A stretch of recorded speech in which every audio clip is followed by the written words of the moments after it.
और साथ ही साथ जो जॉइंट कंसल्टेटिव मैकेनिज्म है सेंट्रल गवर्नमेंट के एम्प्लॉयज का, JCM, उसके साथ मल्टीपल मीटिंग्स, फिर दुनिया के कई देशों में किस तरह की स्कीम्स है, किस तरह के सिस्टम्स है, वो भी देखा।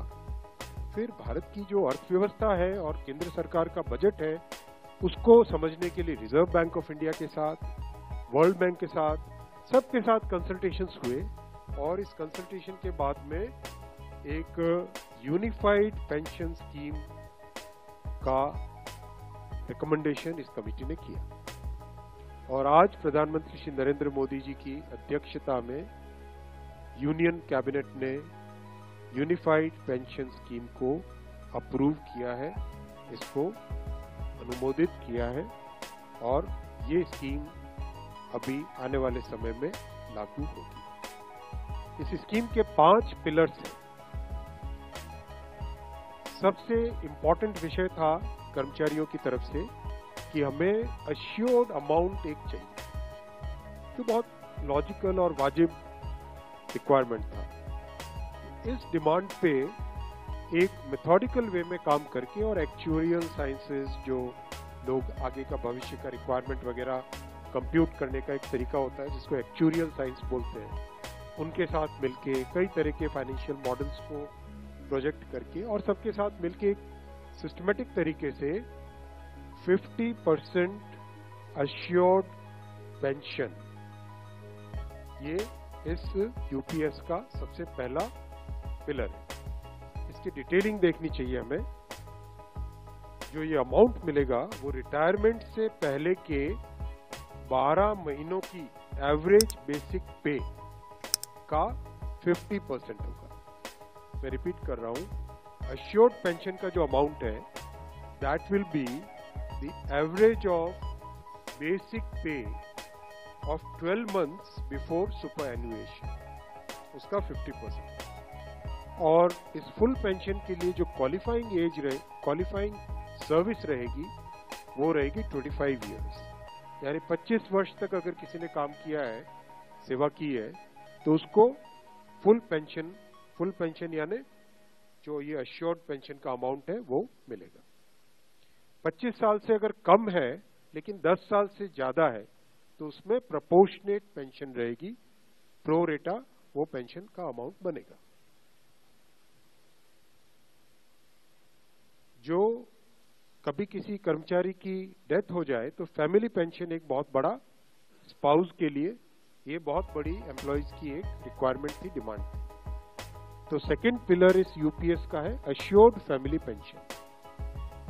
किसी भी कर्मचारी के डिमाइज से पहले, इमीडिएटली पहले जो पेंशन थी, अमाउंट था, उसका 60% मिलेगा एम्प्लॉय के, डिसीज्ड एम्प्लॉय के स्पाउस को। ये सेकंड पिलर है। थर्ड पिलर है अश्योर्ड मिनिमम पेंशन।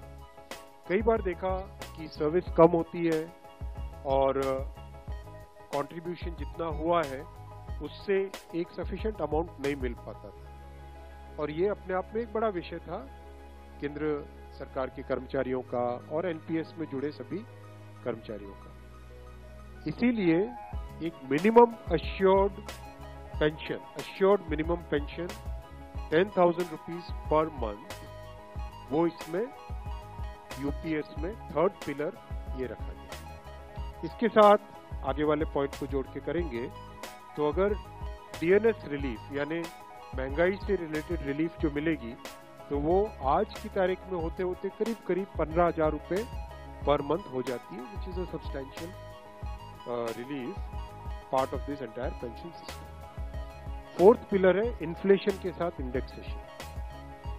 जैसे केंद्र सरकार के एम्प्लॉयज के लिए सैलरी में डीएनएस अलाउंस होता है, उसी पैटर्न पे जो इंडेक्स है, सेम इंडेक्स को यूज करके all India consumer price index for industrial workers, इसको यूज करके assured pension, assured family pension और अश्योर्ड मिनिमम पेंशन, इन तीनों के तीनों जो आपने पिछले पेज पे तीनों पिलर्स देखे, assured pension, assured family pension और अश्योर्ड मिनिमम पेंशन, इन तीनों के ऊपर इन्फ्लेशन इंडेक्सेशन डीएनएस रिलीफ के बेसिस पे मिलेगा, DR, DA की जगह DR, DNS रिलीफ।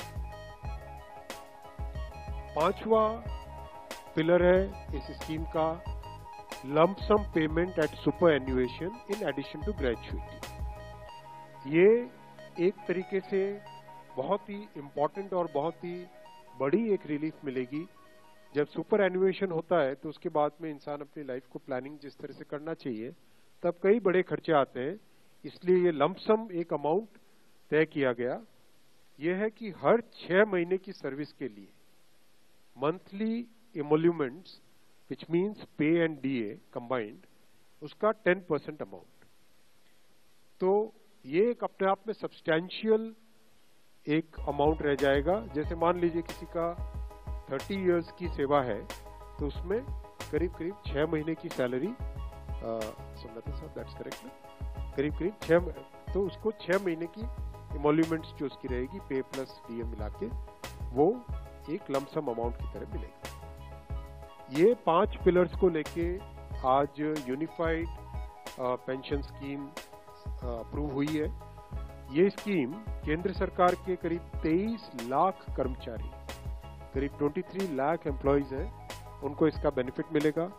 ऑप्शन रहेगा, कोई अगर एनपीएस में रहना चाहे तो एनपीएस में रह सकता है, यूपीएस में ऑप्ट करना चाहे which is naturally a very attractive scheme, तो उसमें ऑप्ट कर सकता है। प्लस राज्य सरकारें अगर इसी फ्रेमवर्क को, इसी आर्किटेक्चर को यूज करना चाहे तो राज्य सरकारें भी इस आर्किटेक्चर को यूज कर सकती हैं। अगर राज्य सरकार के कर्मचारी भी इसमें शामिल होते हैं तो करीब 90 लाख के आसपास टोटल कर्मचारी इसका बेनिफिट मिलेगा। सबसे इंपॉर्टेंट जो आज के इस फैसले का बहुत ही महत्वपूर्ण पार्ट है वो है कि कर्मचारियों पर इस स्कीम का भार नहीं पड़ेगा।